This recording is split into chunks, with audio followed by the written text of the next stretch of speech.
네, 인사드리겠습니다. 저는 방금 소개받은 김영태 안드레아라고 합니다. 반갑서 뵙게 돼서 반갑습니다. 뵈니까 비신자분들은 안 계신 거죠? 다 여기 신자분들이시고 하니까 제가 이제 여러 가지 이야기를 말씀드릴 건데 그 이야기의 중심에는 신앙이라는 게 있습니다. 근데 그 신앙인이 아닌 분들하고 얘기할 때는 이제 그런 부분을 조금 다른 표현을 쓰는데 오늘은 그냥 있는 그대로 표현을 써도 될 것 같다라는 생각이 들고요. 제목은 초보 직장을 위한 직장 생활 설명서라고 표현을 했는데 최근에 이제 이 제목에 대해서 제가 조금 아쉬웠다라는 생각을 좀 듭니다. 왜냐면 최근에 이제 이 책을 내고 책을 읽으신 분이나 아니면 북토크를 하는 대상들이 청년들보다는 오히려 40대, 30대 이런 분들이 더 많더라고요. 근데 제가 초보 직장인을 위한 직장생활 설명서고 그 옆에 보면은 작게 96학번이 96년생에게라는 부제가 있습니다. 그러니까 제가 96학번이고요.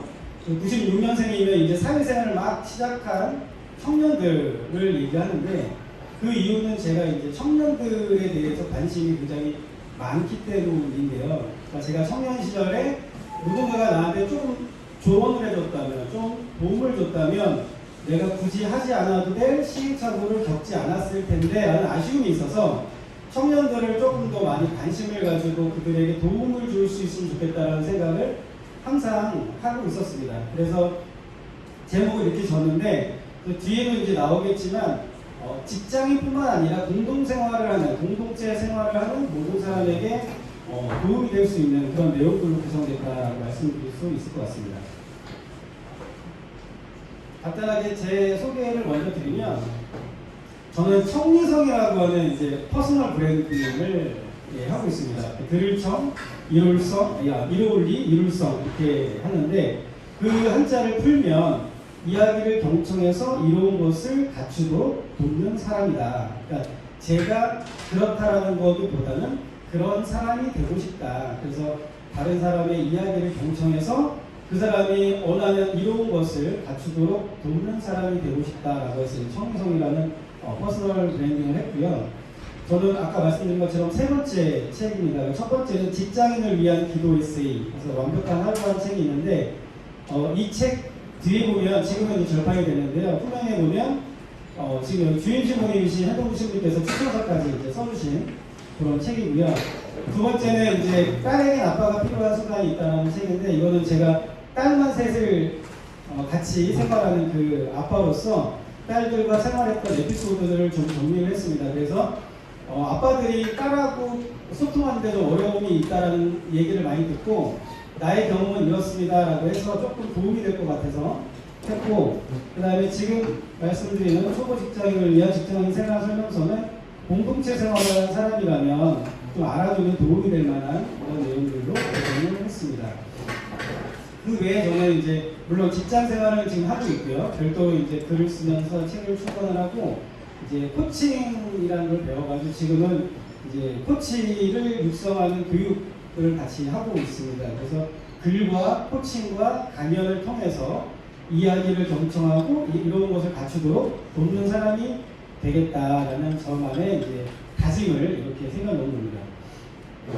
그래서 이거는 제 퍼스널 브랜딩 명함이고요. 혹시 이따가 필요하신 분 있으면 제가 드리도록 하겠습니다.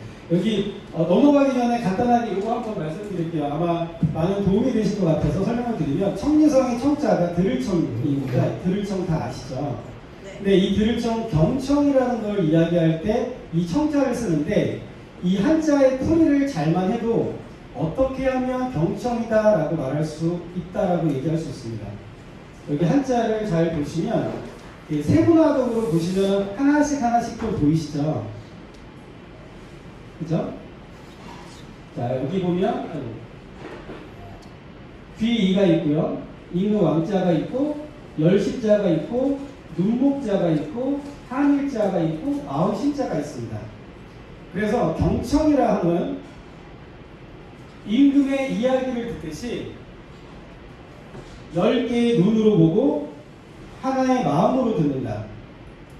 그러니까 임금의 말을 들으면 어떻게 해서 모든 감각이 총동원이 됐죠. 우리 육감이라고 표현하는데 여기서는 눈목자를 눕혀놓은 건데 10개의 눈이라고 이야기합니다.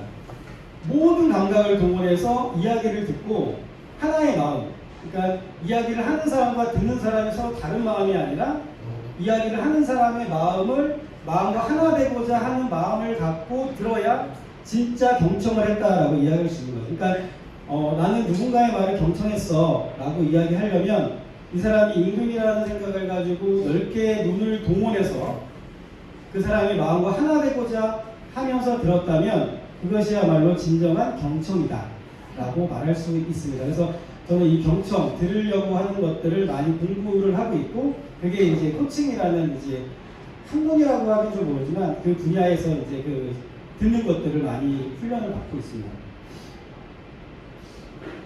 자, 앞부분은 하고 뒷부분을 크게 나눌 건데요. 앞부분은 제가 이 책을 쓰는 데 있어서 밑바탕이 된 제 경험을 통한 철학, 제 삶의 철학을 전반부에 말씀드릴 거고, 후반부에는 책에 3가지 챕터로 나눠져 있는데 각각 중요한 거 한 3개씩 뽑아가지고 간단하게 설명을 드리도록 하겠습니다.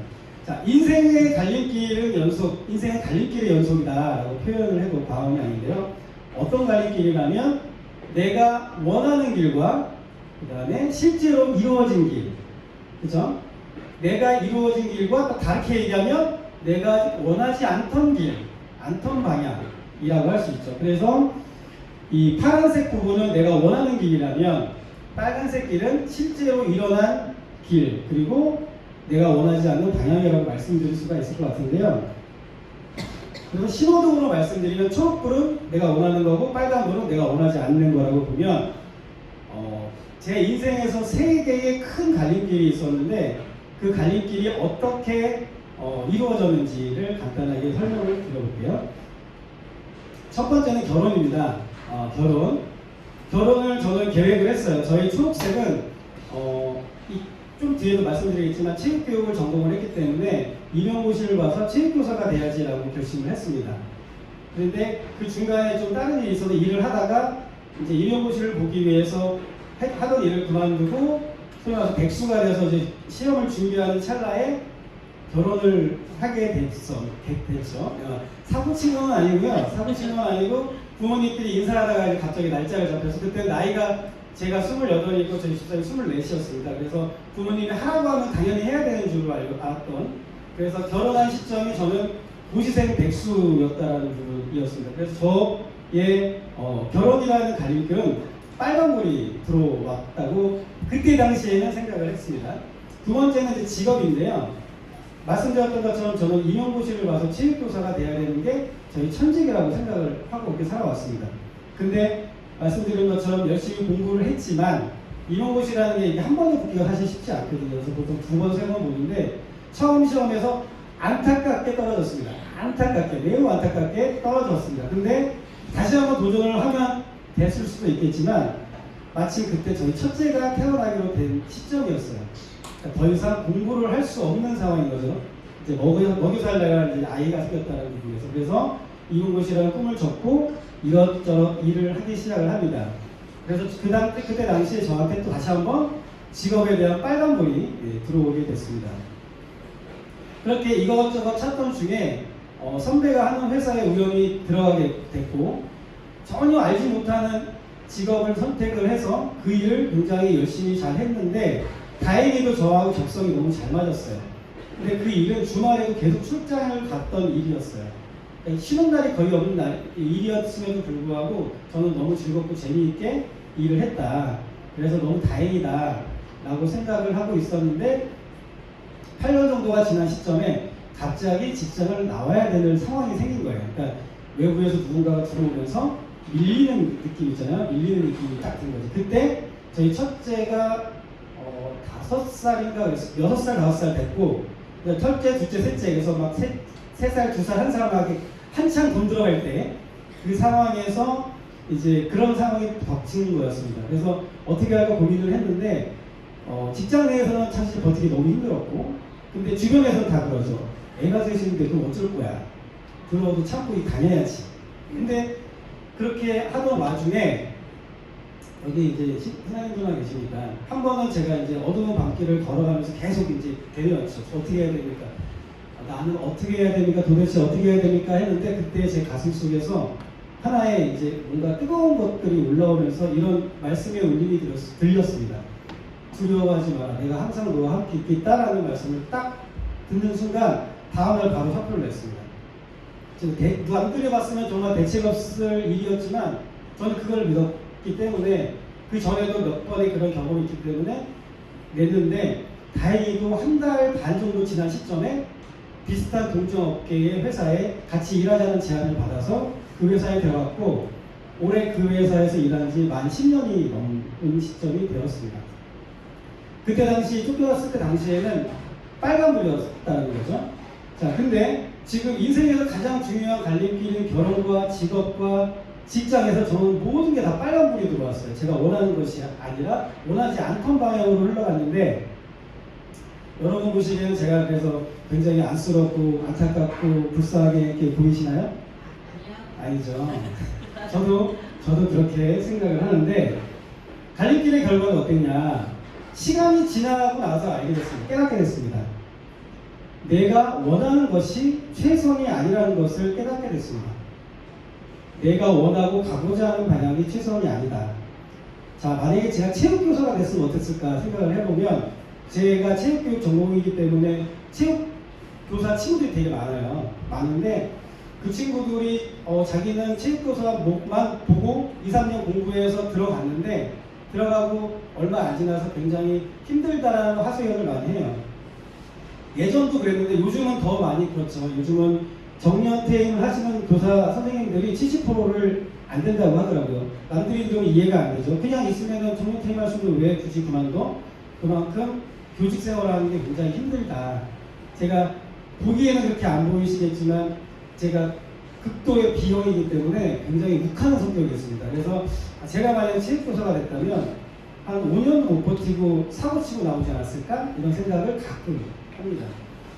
그리고 전 회사에 만약에 그대로 지금까지 쭉 다녔다면 어땠을까라는 생각이 하면 지금 회사에 옮기면서 저는 회사가 아니면 제가 만날 수 없는 사람들을 만나게 됐고 제가 할 수 없는 일들을 할 수 있는 기회를 얻게 됐어요. 그래서 굉장히 다양한 일들을 하게 됐다.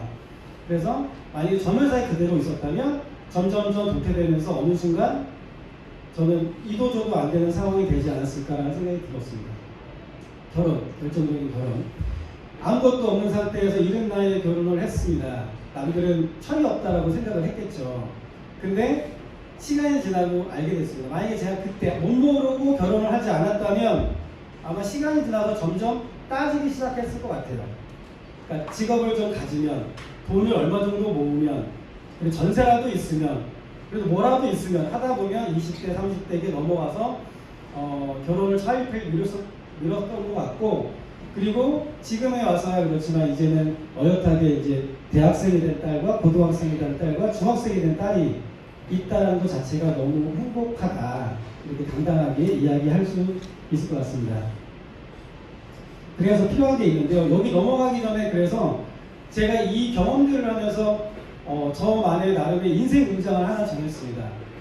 여기 계신 분들도 혹시 인생 문장이라고 혹시 있을지 모르겠지만 예를 들어서 우리가 좋아하는 성경 문구 같은 것도 있잖아요. 시부님들이 사제소품 받으실 때 서품 선포를 하는 것처럼 그 이유가 뭐냐면 나는 그 말씀대로 생활을 하겠다라는 거잖아요. 그거와 마찬가지로 우리들도 인생의 문장 하나는 가슴에 품고 살아야 된다라고 생각을 합니다. 왜냐하면 아까처럼 인생의 갈림길에서 부닥쳤을 때 그 나의 흔들리는 마음을 잡아줄 수 있는 것 그 한 문장이거든요. 그래서 찬찬히 아마 그 한 문장을 찾으시면 좋겠다. 성경 문구에서 찾으셔도 좋고 조합해서 찾으셔도 좋고 근데 저는 이 세 가지 경험을 하면서 설정한 제 인생 문구가 있고요. 그리고 평소에도 조금 마음이 살랑살랑 할 때마다 그 문장을 되뇌이는데 그게 뭐냐면 하느님께서는 내가 원하는 것이 아니라 나에게 필요한 것을 주시는 분이다 라는 게 제 인생 문장입니다. 문구입니다. 그래서 제가 원하는 방향이 당연히 있을 거잖아요. 근데 그 방향대로 흘러가지 않을 때는 그 이유를 찾기 시작을 했습니다. 나에게 필요한 것이 있기 때문에 그것이겠지 라고 해서 계속 되뇌이다 보면 빠른 시간 내에 그 이유를 찾을 때도 있고 아주 오랜 시간이 걸려서 찾을 때도 있습니다. 그래서 여기 계신 분들도 인생 문제 하나 찾으셨으면 좋겠고, 오늘 이 강연을 통해서 혹시라도 하나 던지시면 참 다행이다 라는 생각이 듭니다. 그래서 중요한 건 초점입니다. 초점. 어느 책에서 나온 문장을 하나 설명을 드릴게요. 우리가 밤낮으로 하는 일 대부분은 질문하고 대답하는 것이다. 그래서 삶의 질을 높이고 싶다면 습관적으로 하는 질문을 바꿔야 된다. 그 질문을 바꾸면 생각의 초점이 바뀌고 그 결과 생각하는 방법과 느끼는 감정을 변화시킬 수 있다. 이걸 풀어서 말씀드리면 이겁니다. 우리가 밤낮으로 하는 일 대부분은 질문하고 대답하는 거다. 자, 우리 아침에 눈 뜨면 이런 질문을 해요. 스스로. 지금 일어날까 말까? 휴일인데 좀 더 잘까? 그냥 일어날까? 이런 질문을 스스로한테 하죠. 일어나자마자 또 뭘 할까? 밥을 먹을까? 밥을 먹을까? 아니면 빵을 먹을까? 뭘 먹을까? 이런 식으로 우리는 의식하지 않지만 스스로한테 계속 질문과 답을 계속 하고 있어요. 근데 그런 습관적인 질문을 바꿔야 된다고 얘기합니다. 왜냐하면 그 질문이 생각의 초점을 다르게 한다. 그래서 생각하는 방법, 생각하는 방향과 느끼는 감정을 달리 한다라고 얘기하는데요. 예를 들면은 이제 이런 게 있습니다. 우리가 마케팅, 그러니까 상품을 파는 데서 마케팅 질문을 만족도 조사를 할 때 이런 식으로 하는 걸 혹시 인지하셨는지 모르겠는데요. 자사 제품을 마케팅을 할 때는 이렇게 질문합니다. 저희 제품을 쓰시면서 가장 좋았던 점은 어떤 점일까요? 라고 질문을 해요. 그리고 타사 제품에 대한 만족도 질문을 할 때는 어떻게 하냐면 그 제품을 쓰시면서 가장 아쉬웠던 점은 어떤 점일까요? 라고 질문을 합니다. 똑같이 만족도 조사를 한다라고 생각을 하잖아요. 우리는 당연히 그렇게 받아들이고, 자, 첫 번째 질문은 가장 좋은 점은 무엇일까요? 그러면 나는 어떤 생각을 하죠? 그래, 좋았던 게 뭐지? 계속 생각을 하게 돼요. 그러면서 아, 이 제품이 정말 좋은 거네, 정말 좋은 제품이네 라고 인지를 하게 돼요. 근데 이 제품을 쓰시면서 가장 아쉬웠던 점은 뭘까요? 라고 하면 좋은 게 많아도 아쉬운 게 뭐지? 못 찾다 보면 이 제품 진짜 별로네 라는 생각에 도달하게 된다 라는 거죠. 같은 만족도 질문이지만 어떤 초점에, 어디에 초점을 맞추느냐에 따라서 우리가 생각하는 게 달라진다. 그래서 나에게 주어진 상황이나 이런 것들도 어떤 생각을 방향을 가지고 하는지에 따라서 그 생각의 초점이 달라지고 생각하는 방식이 달라지고 나의 감정이 달라질 수 있다. 이것만으로도 그렇다는 거죠. 펜듈럼의 원리라는 거는 이제 아까 말씀드렸던 그런 것들이고요. 그래서 우리는 질문을 해야 된다. 질문을 해야 되는데 나 스스로한테 어떤 질문을 해야 되냐면 아까 처음 말씀드렸던 것처럼 나에게 내가 원하지 않는 상황이 발생을 해요. 그러면 나한테 왜 이런 일이 발생하고 그러는 거야? 라고 하는 것이 아니라 나한테 이게 과연 어떤 의미가 있을까? 내가 원하지 않는 이 일이 나한테는 어떤 의미가 있을까? 왜 이런 일이 나한테 일어났을까? 라고 스스로한테 질문을 해볼 필요가 있겠다 라는 거죠. 그렇게 했을 때 그 의미에 대해서 초점을 맞추고 그렇게 질문을 하다 보면 그 의미를 하나씩 찾을 수 있게 된다. 그 의미를 찾게 되면 나의 생각이 부정적이었던 생각이 좀 더 밝은 생각, 긍정적인 생각으로 바뀌고 그 생각은 나의 좀 처졌던 감정을 다시 에너지를 끌어올려 주는 거죠. 그렇게 된다는 겁니다. 같지만 다른 결과 두 개의 그림이 있어요. 왼쪽에는 아스팔트가 있고요. 오른쪽에는 밭이 있습니다. 자, 같은 상황이지만 우리 퇴비 아시죠? 퇴비. 자, 같은 퇴비입니다. 같은 퇴비인데 왼쪽에 도로에 뿌리면 어떤 결과가 일어날까요? 어떻게 보일까요? 이 길거리에 퇴비가 쫙 깔려있다고 생각하면 어떤 퇴비다 이렇게 생각이 드실까요? 뭐야 이렇게 생각을 하시겠죠? 자, 오른쪽에 쫙 뿌렸다. 그러면 어떤 결과가 일어날까요? 네, 그리고 영양분이 되죠. 똑같은 탭이지만 아스팔트에 뿌리면 쓰레기가 되고 밭에 뿌리면 양분이 되는 거예요. 외부에서 들어오는 그 상황을 나의 아스팔트에 뿌리면 쓰레기가 되지만 나의 밭에 뿌리면 양분이 된다는 거죠. 그 십자가의 성 요한 그 성인 아시죠? 그 분이 하신 말씀 중에 이런 비슷한 얘기가 있습니다. 그분이 어떤 말씀을 하셨냐면, 나는 나에게 일어난 상황이 아니라 그 상황을 해석하는 것에 따라서 나는 성장을 했다라는 말씀을 하셨다고 해요. 그러니까 그분이 말씀하신 것, 그 성인이 말씀하신 것과 지금 말씀드린 것이 다르지 않다.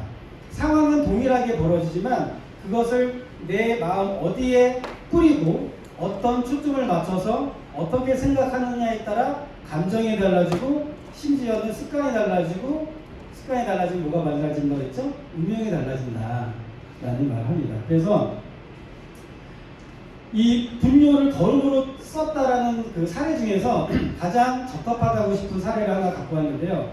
이분은 누구냐면 마스스다 고노스케라고 하는 그 마스스다 전지의 그 회장님이래요. 굉장히 큰 회사라고 하더라고요. 어떤 기자가 이분한테 이런 질문을 합니다. 당신은 어떻게 이렇게 큰 부자가 될 수 있었고 성공할 수 있었습니까? 라고 했을 때 이분이 이렇게 얘기했다고 해요. 자기 자신은 성공했던 이유가 하늘에 준 3가지 은혜가 있었습니다. 그 은혜 덕분에 성공할 수 있었다고 해요. 이 3가지가 혹시 뭘까요? 예상되는 것이 있으실까요? 무엇이 이분을 그토록 성공하게 만들었을까요? 첫 번째, 가난한 것. 두 번째, 허약한 것. 세 번째, 못 배운 것. 자, 이 3가지를 듣고, 그래. 그거는 진짜 은혜지. 정말 3가지의 은혜야. 제대로 받았구나. 이렇게 생각을 하시겠습니까? 이게 뭐야?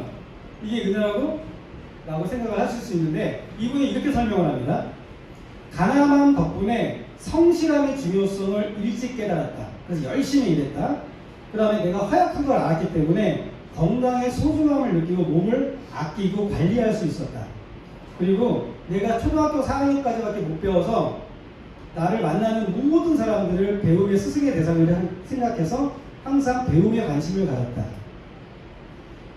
이분이야말로 가난하고 허약하고 못 배운 것을 일반적인 사람이라면 아스팔트에 뿌렸을 것을 이분은 밭에다가 제대로 뿌려서 본인이 성공할 수 있던 3가지 큰 은혜라고 말할 수 있을 만큼 이렇게 하셨다.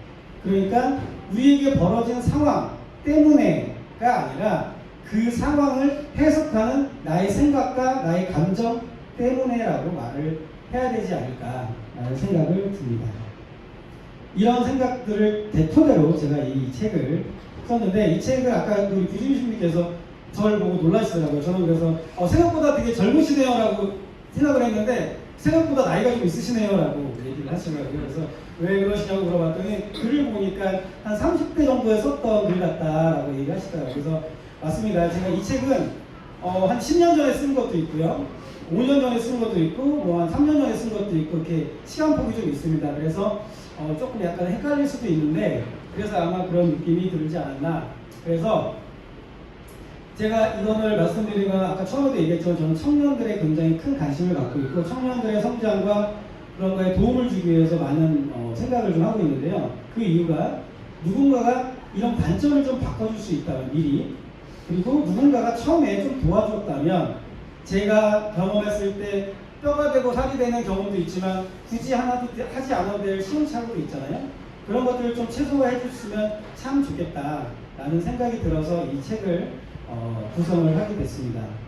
새 편으로 나오죠. 정부의 업무 관련된 거는 이런 게 있어요. 안 되는 걸 계속 지시하는 상사 때문에 미치겠어요. 설득할 방법이 없을까요? 라고 얘기하죠. 그러니까 안 되는데 굳이 우기는 사람들 있죠. 어딘가에 하나씩 있어요. 본인이 그럴 수도 있고, 그죠? 근데 자, 문제 상황이 발생하면 우리는 아까 얘기했던 초점에 따라서 2가지 방향으로 생각을 해요. 할까? 말까? 할까? 말까? 할까라는 생각을 하는 순간 어떻게 되냐면 방법을 찾게 되죠. 어떻게 해야 되지? 무엇부터 해야 되지? 누구한테 도움을 요청을 해야 되지? 아니면 말까? 라고 생각을 하면 핑계부터 생각을 하죠. 하지 않을 수밖에 없는 이유를 설명하게 돼요. 이래서 안 되고요, 저래서 안 되고요, 그래서 안 되고. 그래서 우리가 뭐 얘기하면은 그런 얘기 하잖아요. 이래서 안 될 것 같은데요, 저래서 안 될 것 같은데요 라고 하면 이 친구는 말까에 초점이 맞춰져 있어요. 할까가 아니라. 그렇기 때문에 이런 생각을 하게 되는데, 저도 이제 직장 생활을 하고 경험을 하면서 저도 그랬고, 저도 그랬습니다. 저도 이제 이렇더라고요. 프로젝트가 딱 들어왔는데, 이거 내가 어떻게든 한번 제대로 해보고 싶어. 그러면 제 머릿속에서 어떻게 할까, 누구한테 도움을 요청할까, 뭐부터 할까, 이런 막 방법을 찾기 시작하더라고요. 근데 정말 싫어하는 프로젝트가 들어왔어. 그러면은 어떻게 못한다고 얘기해야지?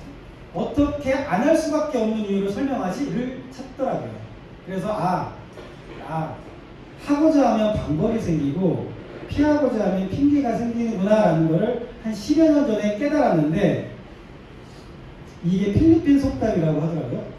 필리핀 속담이 이런 속담이 있대요. 그래서 내가 필리핀 속담, 내가 가끔씩 이제 동남아 사람 같다는 얘기를 가끔 듣는데 이런 거라는 거 아닌가 생각이 좀 들긴 합니다. 그래서 우리가 안 되는 이유를 찾는 이유는 그것은 하지 않겠다라는 상황 때문에, 그런 생각 때문에 그렇게 생각이 되는 거고, 내가 하고자 하는 마음이 가지면 내 생각 속은 어떻게 할까를 찾게 되고 누군가한테 도움을 청할까를 찾게 된다라는 거죠. 자, 보고하려고 했는데 어떻게 하는지 상사가 먼저 말하면서 짜증내요. 이런 경험 한 번쯤 있지 않으실까요? 안 그래도 얘기하려고 했는데 너무 빨라. 이 사람은 너무 빨라. 안 그래도 얘기하려고 했는데. 자, 왜 그럴까요? 말의 순서 때문에 그렇습니다. 말에는 순서가 있어요. 순서가 있다는 건 뭐냐면, 자, 우리가 어떤 소식을 전한다고 할게요. 누군가한테 소식을 전해요. 그러면 좋은 소식과 안 좋은 소식이 있을 거예요. 그렇죠? 그러면 좋은 소식은 순서가 프로세스, 과정을 막 설명을 하고 결론을 얘기해도 상관이 없어요. 왜? 좋은 소식이니까. 자, 근데 안 좋은 소식은 주의할 게 뭐냐면 결론부터 말하면 안 돼요. 안 좋은 소식은 결론부터 얘기하면 그 결론에 꽂혀서 뒤에 나오는 과정은 들리지도 않아요. 아무리 아름답게 포장을 하고 그럴 수밖에 없는 애절한 사정을 얘기해도 들리지 않아요. 그래서 안 좋은 소식은 과정을 먼저 쭉 얘기해서 그래서 이렇게 됐습니다 라고 얘기하는 게 조금 더 나의 이야기가 설득할 수 있는 가능성이 높다. 자, 그래서 보고하려고 했는데 어떻게 하면 상사가 먼저 짜증내는 건 뭐냐면 그거예요. 타이밍인 거죠. 내가 먼저 보고를 하면, 내가 먼저 이야기를 하면 그건 보고가 되는 거예요. 근데 그거를 상사가 말해서 똑같은 얘기지만 하면 그거는 핑계가 되는 거죠. 예를 들면 이런 게 있어요. 그 세 가지 업무를 지시했다고 하면 첫 번째는 1시간 만에 끝낼 수 있는 거, 두 번째는 반나절 걸리는 거, 세 번째는 하루 이상이 걸리는 거라고 할게요. 그러면 대부분 어떻게 하냐면 첫 번째, 두 번째, 세 번째 다 끝나고 해야지 라고 기다리고 있어요. 근데 이 상사는 어떻게 생각을 하냐면 첫 번째, 두 번째는 이미 끝났을 것 같은데 왜 얘기가 없지? 얘기하는, 야, 첫 번째, 두 번째는 금방 되는 거 아니야? 예, 첫 번째, 두 번째는 됐는데요. 세 번째 다 되면 말씀드리려고 했어요. 그거는 이제 핑계가 되는 거예요. 근데 내가 먼저 가서 첫 번째, 두 번째가 됐고 세 번째는 아직 시간이 걸릴 것 같은데 첫 번째, 두 번째를 먼저 보고하고 나머지 세 번째를 나중에 할까요? 아니면 내일 다 같이 모아서 한 번에 말씀을 드릴까요? 라고 하면 보고가 되는 거예요. 똑같은 말이잖아요. 그렇기 때문에 중간 보고가 굉장히 중요하다. 중간 보고라고 하지만 우리가 일상에서는 중간에 얘기를 해주는 거예요. 누군가한테서 뭐 좀 알아봐줘. 알았어. 하루가 지나, 이틀이 지나, 3일이 지나 연락이 안 와요. 답답하잖아요. 야, 왜 연락이 안 와? 연락했는데 아직 답이 안 왔어. 그럼 진작 얘기해주지. 핑계가 되는 거죠. 근데 만약에 연락이 안 되거나 이렇게 됐으면 미리 연락이 안 되는데 내가 연락 오면 연락 줄게 라고 얘기하면 보고는 아니지만 그래도 그 사람한테 뭔가 안정감을 심을 수가 있다. 그래서 중간에 수시로 커뮤니케이션이 굉장히 중요하다라는 부분을 말씀드리겠습니다. 먼저 말하면 보고가 되었지만 나중에 말하면 핑계가 된다라고 말씀드립니다. 이러면 이런다고 뭐라고 하고 저러면 저런다고 뭐라고 하고 왼쪽으로 가면 왼쪽으로 간다고 뭐라고 하고 오른쪽으로 가면 오른쪽으로 간다고 뭐라고 하는 사람들이 간혹 있죠. 전에 왼쪽으로 가라고 해서 왼쪽으로 가는데 왜 또 이번에 왼쪽 갔냐고 그러고 막 그런 사람이 있어요. 뭐 어떻게 하라는 거야? 라는 건데, 자, 이런 말이 있습니다. 모든 사람을 만족시킬 수는 없다. 그죠? 그리고 모든 사람을 만족시키려고 하는 순간 그 누구도 만족시킬 수 없다는 말도 있어요. 박쥐 같은 거 있잖아. 이 사람이 샥 얘기하면 그 사람처럼 샥, 그 사람이 샥 얘기하면 그 사람이 샥. 그러면은 누구도 만족시킬 수 없다. 그래서 모든 사람을 만족시킬 수 없다라는 부분인데요. 제 경험을 하나 가지 말씀을 드릴게요. 제가 실무자였을 때 굉장히 열심히 아까 얘기했던 것처럼 주말 없이 막 일을 너무 재밌게 일을 했다고 했잖아요. 그리고 저는 그런 생각이 있었습니다. 지금 내 후배들, 그러니까 후임들하고 같이 함께 으쌰으쌰하는 게 진정한 리더라고 생각을 했어요. 그래서 하나부터 열까지 다 열심히 같이 했죠. 같이 단순 작업도 하고 뭐 이렇게 했어요. 열심히. 근데 어떤 후임이 저한테 와가지고 잠깐 면담을 하자고 그래요. 면담을 했는데 그 후임이 이렇게 이야기를 하는 겁니다. 저 퇴사하겠습니다. 근데 퇴사하는 이유가 뭐냐? 그랬더니 자기의 10년 후는 제가 그때 부장이었는데 내 10년 후는 부장님일 것 같은데 나는 10년 후에도 부장님처럼 살고 싶지 않아요. 라고 얘기를 했어요. 자기는 10년 후에도 이렇게 소위 말해서 빡세게 10년이 지나도 이렇게 빡세게 살아야 돼? 이 일을 하려면 그렇게 되는 거야? 난 그렇게 하고 싶지 않은데. 저는 마음을 다하고 하나처럼 열심히 같이 해야겠다라는 파이팅에 의해서 그렇게 했는데 누군가는 내 미래, 내 비전이 당신이라면 나는 그렇게 이 일을 하고 싶지 않다라고 그만두더라고요. 충격을 받았죠. 그리고 한참 시간이 지나서 이제 관리자가 됐습니다. 관리자가 돼서 있었는데 그때는 이제 어느 정도 시스템도 갖춰졌고 이제 구성원들이 알아서 돌아가기 시작하니까 굳이 제가 끼어가지고 막 그렇게 할 필요는 없을 것 같더라고요. 그래서 전반적인 부분만 좀 방향만 제시해주고 이렇게 진행을 했었어요. 그러다 보니까 어떤 이야기가 들리기 시작했냐면 그때도 부장님인데 부장님은 일 하나도 안 해. 일을 하나도 안 도와줘요. 이런 얘기를 하고 다녔다는 거죠. 그때 저는 이제 전반적인 걸 하면서 영업활동 위주로 했었는데 실무를 많이 안 했었는데 똑같은 상황, 좀 다른 상황이죠. 누군가는 열심히 하니까 당신처럼 살고 싶지 않아요. 그만뒀고 누군가는 여유 있게 이렇게 하니까 일하지 않는다고 자기들만 일 시킨다고 뭐라고 하는 사람이 돼버린 거죠. 만약에 이 두 사람이 바뀌었으면 어땠을까? 그러면 그 사람은 열심히 같이 일해주는구나. 아니면 나의 미래는 나중에는 좀 수월하겠구나. 이렇게 생각을 했을까요? 물이 걸렸네요. 절대 아니라고 생각을 합니다. 이들이 봤을 때는 이렇게 하나 저렇게 하나 누군가는 불만을 갖는 사람이 분명히 있다는 거죠. 그렇다고 해서 이렇게 하거나 저렇게 하면 누구도 만족시킬 수가 없다. 그래서 소신이 중요하다. 내가 정말 옳다고 믿고 내가 바른 방향이라고 믿는다면 그렇게 밀고 나갈 필요가 있다. 단 그런 나의 뜻을 같이 함께 할 사람이 한두 명은 있어야겠죠. 다 반대하는 나 혼자만 내 소신이야 막 그렇죠. 이거는 아니겠죠.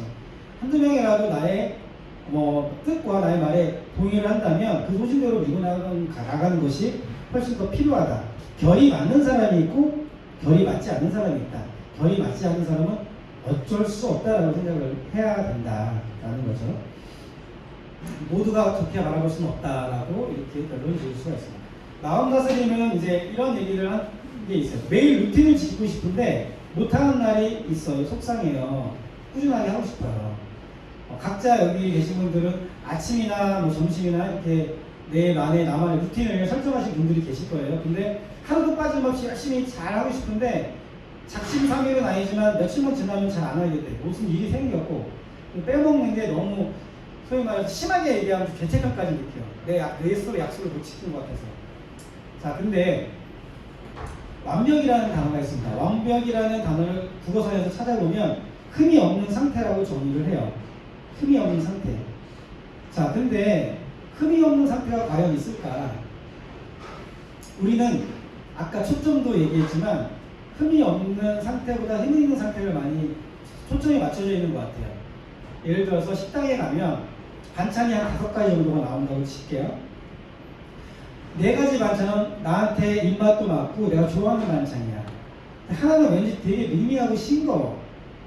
그러면 우리가 보통 어떻게 표현을 하죠? 어떻게 표현하세요? 야, 4가지 반찬이 너무 맛있네. 이렇게 표현 안 해요, 잘? 다 좋은데 이거 하나가 거시기하네. 이렇게 표현하잖아요. 4개가 좋고 하나가 안 좋은데 좋은 4개의 초점을 안 맞추고 하나의 초점을 맞춘다는 거죠. 그래서 타이탄의 도구들이라는 책이 있는데 이 책은 뭐냐면 성공한 사람들의 습관을 성공한 사람들 인터뷰를 해서 그들의 습관을 조사한 책이 있어요. 거기에서 성공을 어떻게 정의하냐면 하루도 빠지지 않는 날이 아니라 한 날이 하지 않은 날보다 많을 때 성공이라고 정의한다. 7일 중에서 내가 4일을 지켰어. 3일을 못 지켰어. 그럼 그 주는 성공한 날이야. 성공한 주. 오늘 내가 10개를 계획을 했는데 5개나 6개를 했어. 3개, 4개를 못했어. 아, 못했네가 아니라 6개를 했으니까 오늘은 성공한 날이다. 저도 사실 좀 약간 그런 게 있었거든요. 뒤에 이제 제가 루틴 체크한 걸 좀 보여드릴 건데 X표 씌는 게 너무 싫었어요. 다 동글뱅이 치고 싶었는데 X표. 그러면 한두 개가 있으면 동그라미 8개보다 2개의 마음이 막 계속 찝찝한 거예요. 근데 이 이야기를 딱 듣는 순간 마음이 너무 편해진 거예요. 왜냐면 나는 거의 맨날 성공을 했어요. 매일 성공한 날이었고 성공한 주간이었던 거죠. 그래서 자기 스스로를 당금제라고 좀 타이트하게 가는 건 좋지만 너무 그렇게 몰아붙일 필요는 없다. 좀 여유 있게 갈 필요가 있다. 하지 않은 것보다 한 개 더 많으면 오케이, 만족하고 완벽하다라고 스스로 인정해주면 어떨까라는 생각이 듭니다. 성과를 내는 날을 그렇지 못한 날보다 많이 만들 것이라고 정의하면 좋겠다. 말을 너무 막 하는 상사 때문에 힘들어요. 그래도 버텨내야 하나요? 그죠? 최근도 그렇겠지만 예전에 저희가 설문조사를 한 적이 있었는데요. 직장인들이 직장 생활을 그만두는 첫 번째 이유가 아시겠죠? 말하지 않아도 느끼고 오시죠? 인간관계 때문이죠. 인간관계가 예전에는 상사 때문이라고 했는데 요즘에는 밑에 직원 때문에 그만두는 사람들 많이 생겼어요. 와, 속 터져서 못겠다 라고 얘기를 하는 게 있는데, 말을 막 하는 사람은 상사뿐만이 아니라 우리 주변에도 너무 많죠. 소위 말해서 갑질한다라고 하는 사람들이 너무 많아요. 저도 이제 일을 하고 영업을 하면서 그런 사람들 굉장히 많이 만나왔는데, 진상을 대하는 법칙이 있습니다. 진상을 대하는 법칙이 있는데, 토끼와 호랑이라는 이소부화를 아시나요? 저는 이 이야기를 듣고 진상을 퇴치하는 방법, 진상을 내 마음에서 퇴치하는 방법을 알았습니다. 그거를 알려드릴 테니까 여기 계신 분들도 그렇게 내 마음속에 진상을 퇴치하는 방법, 퇴치를 했으면 좋겠어요. 어느 날 토끼가 산속을 막 숲속을 거닐고 있었습니다. 근데 갑자기 여우가 정중하게 인사를 해요. 토끼가 처음에는 좀 놀래죠. 왜 나한테 인사를 하지? 옛날에는 지금까지 거들떠보지 않았던 여우가 나한테 인사를 하네? 막 가고 있는데 이제는 기린이 자기한테 인사를 해요. 또 왜 그렇지? 늑대도 인사를 하고 코뿔소도 인사를 하고 악어도 인사를 하고 다 인사를 하는 거예요. 그래서 처음에는 굉장히 어색하고 있겠는데 이 토끼가 갑자기 나한테 안 보이는 힘이 생겼나? 그새? 그러면서 이제 약간 거들먹하게 이제 팔자다리하고 배고 나면서 이제 걷기 시작을 한 거죠. 그래서 그 다음에는 이제 인사하는 동물들을 보고 고개를 까딱까딱 하기 시작해요. 근데 그 동물들은 굉장히 같지 않은 표정을 짓지만 이 토끼는 알아채지 못해요. 왜? 근데 어떻게 보면 이만큼 올라갔으니까 보이지가 않는 거예요. 숲속 끝을 정도 다다른 시점에 토끼가 딱 서 있는데 갑자기 뒤에서 하고 호랑이가 토끼를 잡아먹었다. 토끼가 자기한테 인사를 한다고 생각을 했지만 다른 동물들은 토끼한테 인사한 것이 아니라 그 뒤에 있는 호랑이한테 인사를 한 거였어요. 토끼는 자기한테 인사했다라고 착각을 한 거죠. 자, 우리한테 갑질을 하거나 막말을 하는 사람들의 이면을 살펴보면 그 사람은 어떤 것 때문에 그렇게 할 수 있을까요? 거래처 사람이라는 자기가 다니는 회사를 백그라운드로 해서 소위 말해서 삼성이라고 칠게요. 예를 들면 우리가 얘기할 때 지가 삼성인 줄 알아 라고 표현을 해요. 자기는 그 사람 삼성을 다니기 때문에 다른 사람들이 예우해주고 존중해주고 이렇게 해주는 건데 본인이 삼성인 줄 안다. 그래서 그런 사람들을 경험할 때 어떻게 속상하고 처음에 그랬지만 이렇게 한번 생각을 해보세요. 토끼가 호랑이 놀이 하는구나. 토끼가 호랑이 놀이하고 있구나 라고 생각을 하면 어떤 생각이 전환이 생기냐면요. 그 사람이 되게 안쓰러워 보여요. 그 사람의 백그라운드를 벗겨내면 정말로 아무것도 안 있는 사람이 마치 자기가 그 백그라운드 있는 것처럼 착각하는 그 모습 자체가 토끼가 호랑이 흉내를 내는 거가 너무 안쓰러워 보이는 거예요. 그럴 날이 분명히 오실 겁니다. 그러면 내 마음속의 진상을 충분히 퇴치하실 수 있을 거라고 생각이 들어요. 한번 해보시면 좋을 것 같아요. 책임지심의 마음으로. 자, 뭐래도 힘든 일만 생기는데 제 인생에도 희망이 있는 건가요? 그죠? 맨날 남한테만 맨날 제 옆에 있는 제 맨날 좋은 일만 생기는 것 같은데 맨날 나만, 그죠? 누구는 맨날 대충 해도 로또 샀는데 로또 1등 됐대. 그냥 대충 긁었는데 막 5억 됐대. 나는 충실히 성실히 차곡차곡 사고 있는데 그 5천원도 안 돼. 그죠? 뭐 이런 상황도 많이 생기죠. SNS에 어떤 청년이 이런 글을 올린 걸 본 적이 있습니다. 신은 인간이 감당할 정도의 신을 주신다고 하는데 신은 나를 너무 과대평가하신 것 같다.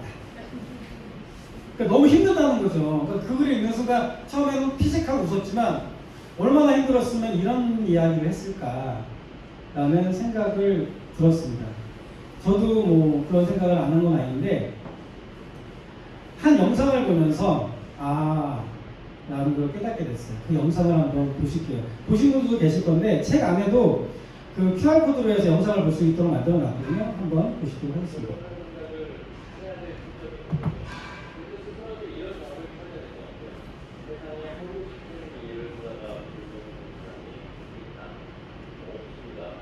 연기하고 싶어서 미치게 달려드는데 불만한 사람이 있다.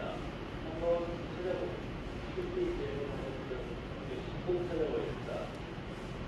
아마 없을 겁니다. 그래서 저는 스스로한테 미안하고 있어요. 괜찮아. 하고 싶은데 어떻게 그렇게 모르겠지만 하고 싶은 걸 한번 해봐. 라고 스스로한테 허락을 하고 싶어요. 어려운 일이 오면 저도 그랬습니다. 러시아에 갔는데 친구가 너무 힘들었어요. 러시아 선생님한테 말을 배워서 무슨 말을 했냐면 선생님 나는 왜 이렇게 힘들까요? 라는 말을 했던 것 같아요. 그 선생님이 시를 하나 주시면서 이게 어떤 철학자가 쓰는 시인데 이거를 공부해와라. 시를 공부해주세요. 무슨 말이냐면 당신의 인생이 왜 힘들지 않아야 된다고 생각하십니까? 라는 말이었어요. 저는 깜짝 놀랐어요. 그런 얘기 들어본 적이 없어요. 우리의 인생은 행복하고 힘들지 않아야 된다는 생각이 언제부터 있었죠. 힘들면 우리 인생이 아닌가요? 그런데 잘 생각해 보게 됐어요. 힘들 때와 힘들지 않을 때가 얼마큼씩이지? 거의 50%인 것 같고요. 좀 더 생각해 보면 즐거울 때보다 힘들 때가 더 많은 것 같아요. 그런데 그 힘든 시간들을 사랑하지 않으면 나는 나의 인생을 사랑하지 않는다는 뜻이에요. 힘든 시간을 사랑할 줄 아는 방법을 알게 되면 되게 좋을 것 같아요. 작지만 소리 다 들리셨죠? 당신의 인생은 왜 힘들지 않아야 된다고 생각을 하십니까? 라는 거를 저도 이 얘기를 듣고 이 얘기를 들으면 누군가가 진짜 나는 왜 항상 힘들지 않아야 해야 되지? 라는 생각을 할 수 있겠죠. 이 말을 누가 했냐면 최근에 알게 됐어요. 요즘에 한창 뜨고 있는 철학자 누구죠? 요즘 한창 막 뜨고 있는 철학자 쇼펜하우어. 그래서 이 책 제목도 있어요. 당신의 인생이 왜 힘들지 않아야 되냐고 생각하십니까? 라는 책이 있어요. 제목이. 그래서 알게 됐습니다. 쇼펜하우어가 했던 말. 요즘에 굉장히 이슈가 된 이유 많이 이제 대두가 되고 있죠. 네.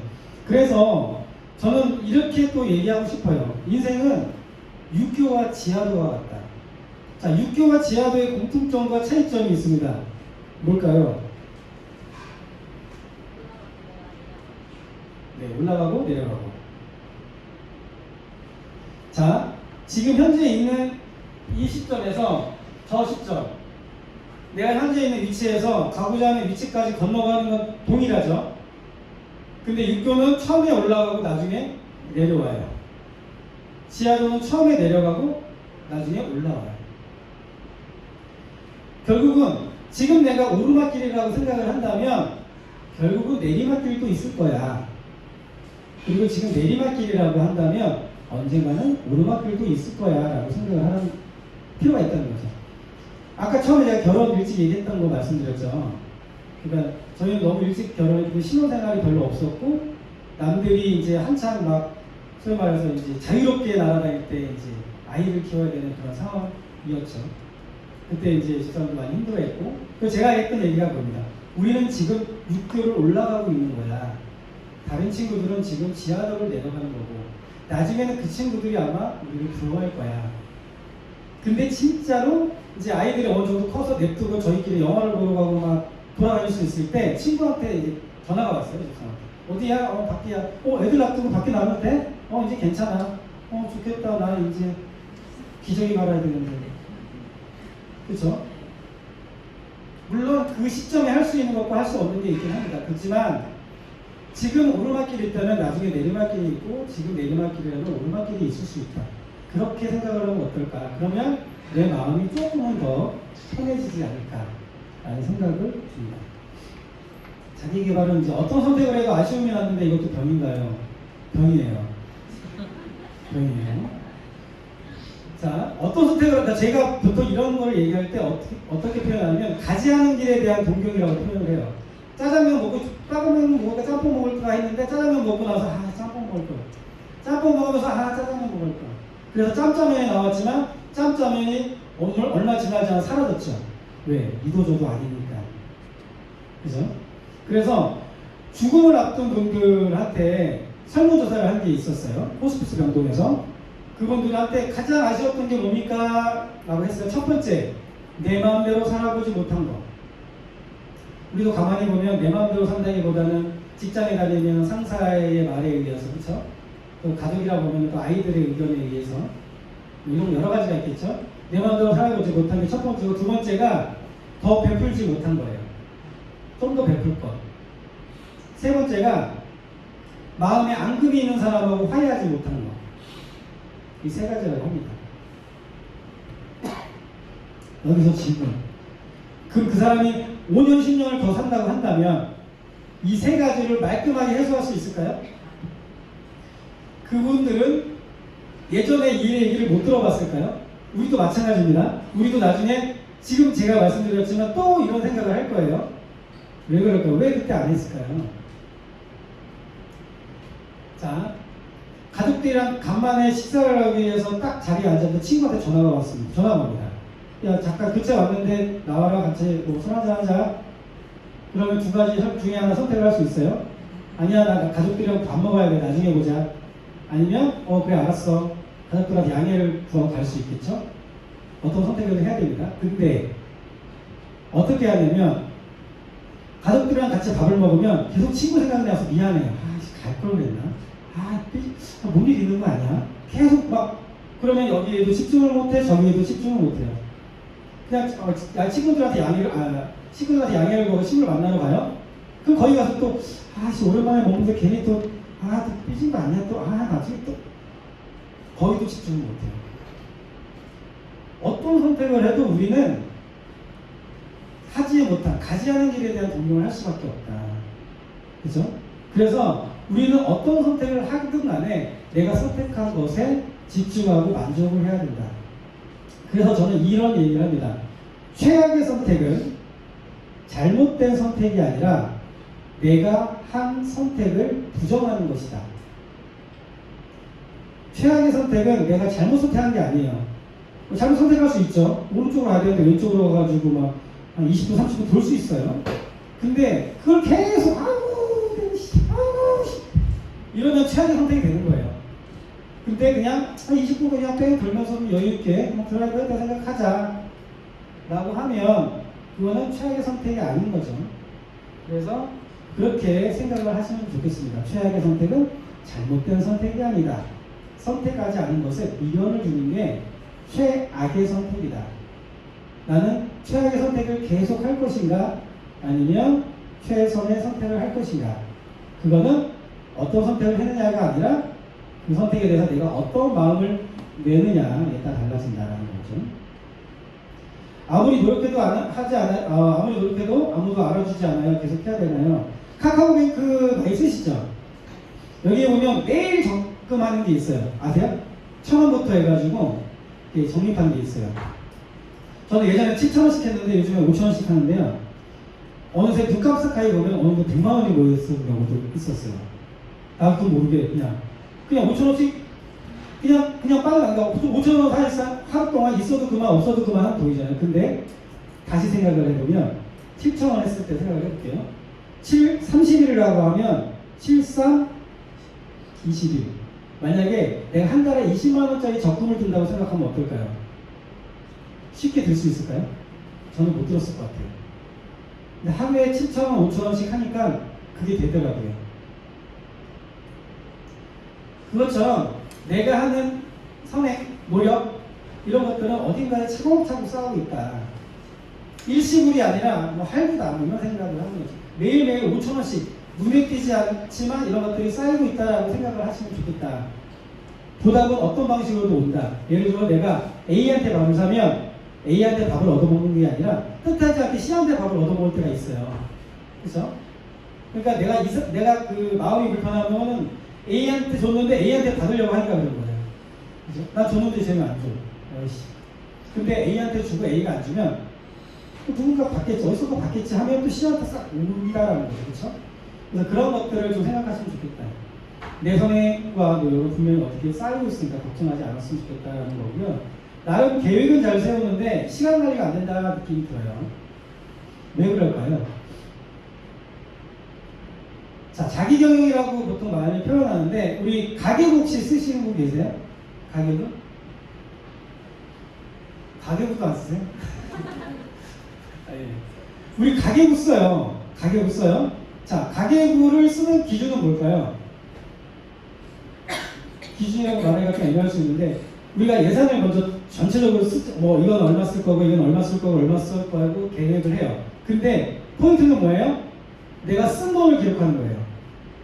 그죠? 쓴 돈을 기록하는 거예요. 근데 시간은 어떻게 쓰죠? 관리하죠 우리가? 계획은 열심히 해요. 아침 5시에 일어나서 6시까지 뭐하고 7시까지 뭐하고 8시까지 뭐하고 쭉 해요. 계획만 적지 실제로 쓴 시간을 적는 사람은 거의 없다. 근데 하루만 한번 해보세요. 한가없이 바쁜 것 같아. 그건 한 게 없어요. 한 게 없어서 바쁜 게 아니라 그냥 한 게 없은 거예요. 왜냐면 하루만 내가 시간을 한번 계획을 세워보시고요. 실제 내가 쓴 시간을 기록을 해보세요. 그러면 놀라실 거예요. 아, 생각보다 누수되는 시간이 이렇게 많았어? 알게 되시죠? 가계부를 쓰는 이유가 뭐죠? 낭비를 줄이기 위한 거예요. 왜? 쓰다 보니까 생각보다 여기 이렇게 많이 썼네? 알아차리기 위한 거잖아요. 시간도 마찬가지예요. 내가 계획한 시간보다 쓴 시간을 기록을 해보시면 시간 관리가 조금 더 원활하게 된다. 시간 가계부를 쓰셔라. 그리고 내가 가장 많이 사용하는 시간이 곧 내 삶을 만든다 라고 하는 거고요. 제 셀프를 제가 쓰는 걸 살짝 보여드릴게요. 이게 이제 제가 쓰는 시간 가계부입니다. 바인더를 쓰고 있는데 이 왼쪽에 있는 게 이제 제가 루틴, 아까 얘기했던 루틴이에요. 저는 하루에 13개의 루틴을 설정을 해서 진행을 하고 여기 왼쪽에 있는 검은색 글씨가 계획이고 오른쪽에 파란색 글씨가 실제 진행된 거예요.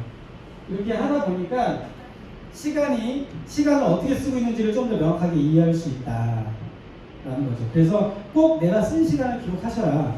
그러면 누수되는 시간을 줄일 수 있다. 내가 알지 못하게 누수되는 시간이 있거든요. 찾을 수 있다. 그래서 정리를 하면 이렇습니다. 처음에 말씀드렸던 것처럼 내가 원하는 방향이 항상 옳은 것은 아니다. 그렇죠? 원치 않던 방향이 나에게 더 좋을 수도 있다. 그런 경험 있지 않나요? 내가 선택하지 않은 길인데 왜 이렇게 됐어 했는데 웬떡이야? 했던 경험들이 아마 있으실 거예요. 내가 원하는 것이 항상 최선은 아닐 수 있습니다. 그걸 최선이라고 믿고 그 생각에 발목을 잡히다 보니까 내가 더 좋은 선택, 더 좋은 길을 가지 못한다 라고 말씀드릴 수가 있습니다. 그리고 또 하나는 우리는 태어나는 순간 모든 게 처음이죠. 우리 뭐 새로운 거 할 때 이런 말 하시는 분 있죠. 저 못해요. 근데 그거 못하는 게 아니죠. 안 해봐는 거죠. 안 해본 거죠. 근데 우리는 못한다고 스스로가 단정을 짓기 때문에 못한다라고 가둬두는 거예요. 그래서 우리는 태어나는 순간 모든 게 처음이다. 타고난 재능이 있지 않고서는 서툰 게 너무도 당연하다. 처음이라 포기하고 서툴다고 포기하고 그러면 아무것도 얻을 수 없다. 그냥 하면 된다. 하는데 의를 둬라. 결과가 아니라 하는데 의를 둬라. 그러면 언젠가 카카오뱅크에 적금이 쌓이는 것처럼 자신도 모르는 사이에 목돈을 만지게 될 수 있다. 등산 혹시 가보시는 분 있을지 모르겠지만 등산의 예를 들면 이렇습니다. 내가 등산을 가는데 길이 아닌 길을 가게 됐어요. 길을 아닌 길을 가게 됐어요. 그러면 막 잔디도 밟아야 되고 나뭇가지도 쳐야 되고 돌도 치워야 되고 좀 번거롭긴 하죠. 그렇긴 한데 그렇게 갔을 때 지금처럼 지금까지 원래 갔던 길로만 갔다면 볼지 못했던 풍경을 보는 경우가 생길 수 있다. 그리고 내가 갔던 길을 계속 반복해서 가다 보면 원래는 길이 아니었지만 그게 곧 길이 된다. 내가 가고 주변 사람을 데리고 가고 여러 사람이 가다 보면 그게 곧 길이 된다. 그래서 두 가지 말씀드리면 원하지 않았던 방향이지만 내가 생각지도 못할 기회를 발견할 수 있다. 그리고 내가 계속 가다 보면 그건 곧 길이 된다. 라는 말씀을 드리고 싶습니다. 시나브로라는 단어 혹시 아시나요? 이게 우리나라 순수 한국말이거든요. 시나브로. 예전에 담배 이름 시나브로. 모르는 사이에 조금씩이라는 의미입니다. 이 모르는 사이 조금씩이라는 의미를 순수 우리말로 시나브로라고 해요. 그러니까 우리가 알아차리지 못하는 사이 조금씩 반드시 쌓인다라고 말씀을 드리고 싶습니다. 마지막으로 프란치스코 성인의 지하를 구하는 기도를 소개해 드릴게요. 저는 이 기도가 거의 모든 것들을 포용하고 있는 기도가 아닌가라는 생각이 드는데 이겁니다. 할 수 있는 일은 최선을 다하게 해주시고 할 수 없는 일은 체념할 줄 아는 용기를 주시며 이 둘을 구분할 수 있는 지혜를 주소서. 최고의 말이 아닐까 싶어요. 내가 아둥바둥한다고 되는 게 아니다. 내가 할 수 있는 거는 진짜 최선을 다할 수 있도록 하고 내가 할 수 없는 거는 과감하게 포기할 수 있는 용기, 그리고 이 둘을 구분할 수 있는 지혜. 이게 거꾸로 되면 큰일 나겠죠. 할 수 없는 일에 최선을 다하고 할 수 없는 일을 할 수 있는 포기하기 이러면 안 되겠죠. 이런 지혜를 구하시는, 그래서 내가 선택하고 내가 걷는 그 길이 내가 원치 않은 방향일 수는 있지만 그 결과가 생각지도 못한 기회가 되고 생각하지 못한 선물이 될 수 있다는 기대와 희망을 갖고 걸어가신다면 분명히 좋은 결과가 있으리라 생각됩니다. 이상으로 강연을 마치도록 하겠습니다. 고맙습니다.